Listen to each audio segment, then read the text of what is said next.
L'avanzamento in Veneto verso est dei cantieri della TAV procede a tappe forzate nel rispetto del cronoprogramma. Il lotto funzionale Verona-Bivio-Vicenza di 44 km è già stato realizzato per circa il 60% delle opere. Oggi sopralluogo del Ministro all'Infrastrutture e Trasporti Matteo Salvini nel cantiere di Montebello Vicentino per accertarsi sullo stato dell'arte dell'opera con un obiettivo preciso. 2032 è un obiettivo ambizioso, sì, ma 2032 se riusciamo a mantenere la tabella c'è il primo treno sulla TAV veloce Torino-Lione, c'è il primo treno che passa sotto il Brennero da Fortezza Innsbruck e c'è il treno veloce che collega Brescia, Verona, Vicenza, Padova e poi l'obiettivo è di arrivare ancora più a est, quindi sono contento. Restano da superare il nodo di Vicenza suddiviso in due lotti, il tratto di attraversamento della città e quello fino a Padova. Oltre 5 miliardi di euro i finanziamenti destinati per la realizzazione, ma saranno le scelte progettuali ancora da definire a determinare tempi ed importi precisi. Il Comune di Vicenza dovrà dare indicazioni sulle soluzioni da adottare che sono oggetto di discussione in Commissione Territorio.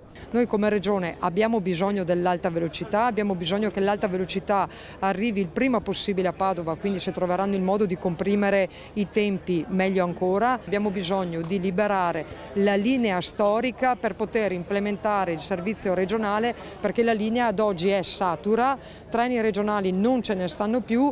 Dobbiamo chiudere tutti gli input progettuali e ci confronteremo, stasera c'è la Commissione Territorio, poi avremo dei confronti insieme al Sindaco con i cittadini e vorremmo entro il mese di aprile riuscire a chiudere con la soluzione da iniziare la progettazione. Il consorzio, il General Contractor, avvierà la progettazione. Appena ultimata ci saranno i 150 giorni di iter autorizzativo. Auspichiamo che la soluzione tecnica venga individuata tra quelle che abbiamo individuato e soprattutto tra quella che riteniamo più congeniale anche al territorio.